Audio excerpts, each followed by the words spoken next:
good fighter is not necessarily the greatest fighter ever lived. It's where you want to go. You know what I mean?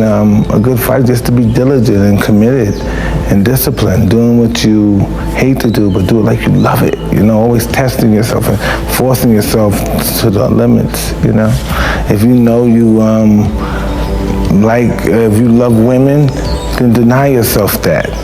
You know what I mean? That's what success in general is all about, sacrifice. From my experience, of any little success I may have had, just be willing to sacrifice, you know. Unfortunately, sometimes you can't have fun accomplishing your goals. And when sometimes people don't have the determination, the will, and the steadfastness, the tenacity, they give in under the slightest struggle. What I found out in life, as life goes on, life is about losing.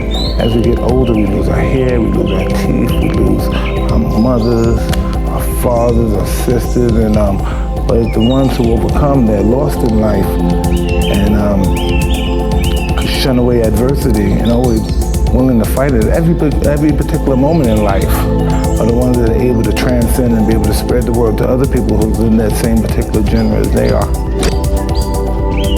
You have to be your biggest critic as well as your biggest cheerleader. Most of us will be our own worst critics, but not our own biggest cheerleaders. Some of us will be our own biggest cheerleaders, but not self-criticize enough. You need to be both, critic and cheerleader, and have the self-awareness to know which one you need right now most in the moment. What advice would you have for young men that are feeling a little lost in the modern world? Well, you have to be comfortable with who you are and with your masculinity. So the word masculine has now got like this negative connotation around it, which is terrible because you're a young man. It's not every young man. Some men don't feel this way. But a lot of young men, I remember myself, you've got this testosterone that's roaring through you. You're competitive, you're ambitious, you have goals, you have this energy, and you want to assert yourself. But it's bad, it's bad, it's bad. You're not supposed to be like that, you know? And the culture isn't about, there's no virtue in masculinity. Okay, there is such a thing as toxic masculinity, most definitely. But there are virtues in being masculine, and have to be redefined. And we have to have icons and role models for that. And so when I was growing up, oh God, I sound like, I hated that when people said that when I was a kid. So I know you're gonna hate me, but I'll say that anyway. I can't help it because it's true. When I was growing up, you know, I watched like a lot of Westerns. You know, it was the silent hero kind of thing, the Gary Cooper thing. But my idea of masculinity growing up was a man who was in control of himself, who wasn't mean, who wasn't pushing people around, who was decent, who treated women well. So treating women well is a masculine virtue, is a good thing. It comes from a position of strength. You're not insecure about your masculinity. You don't have to prove that you're a man by demeaning women, by pushing them around, by... Imposter syndrome is often more prevalent in people who are legitimately talented. And for some strange reason, because when you're legitimately talented, one of the ways you become legitimately talented is to be ruthlessly self-critical. Because that's how you get really good at something. And in ruthless like, I remember Cat Williams was talking about himself once. And Cat Williams is a crazy person, but a brilliant comedian.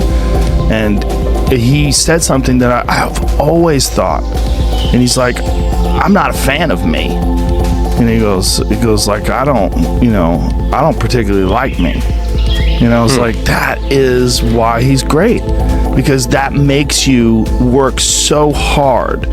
Like, the worst thing a comedian can be in the beginning is sure of themselves and then incompetent at the same time. It's horrible.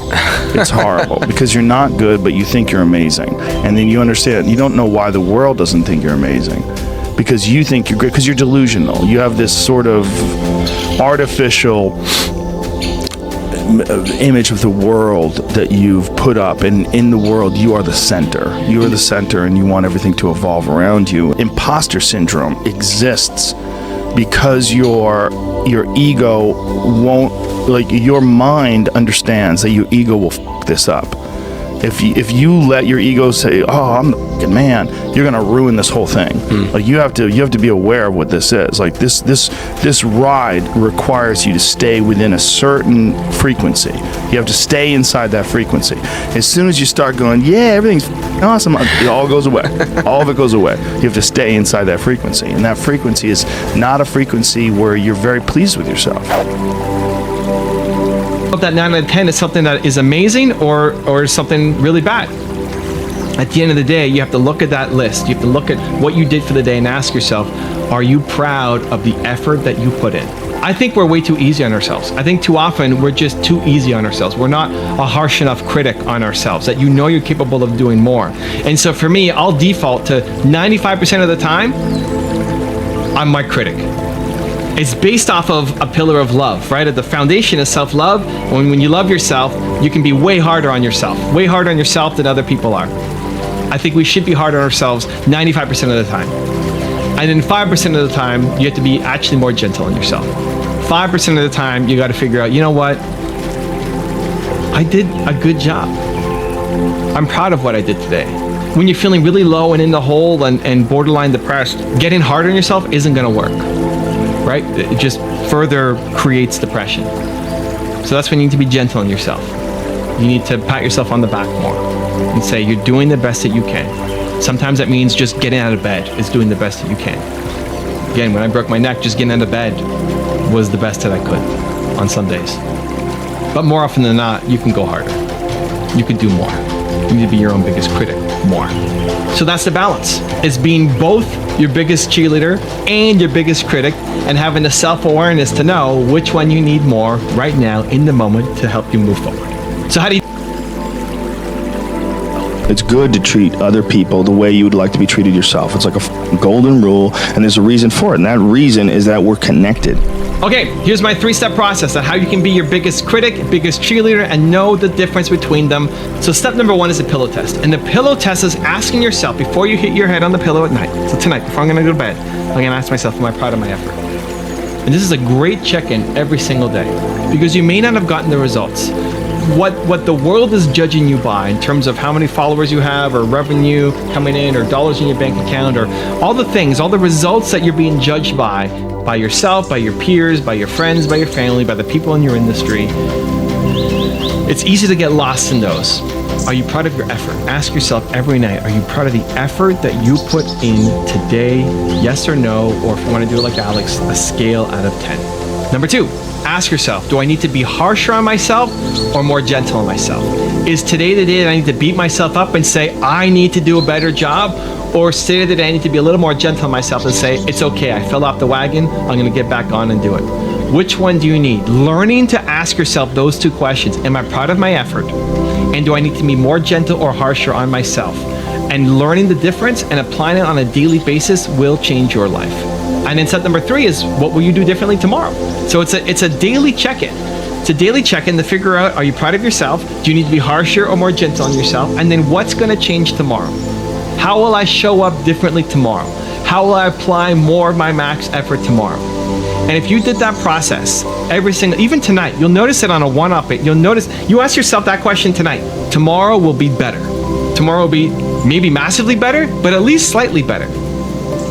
And if you do that consistently, if every day you ask yourself those 3 questions, and then the next day was slightly better, you're gonna start compounding. You're gonna start making every day much, much, much, much, much better. That then again, you look back 3, 6, 12 months, your life is completely different. Most people never check in. Most people are just their biggest critic, and they don't love themselves enough. They're not the biggest cheerleader. Most people never think about how can tomorrow actually go better.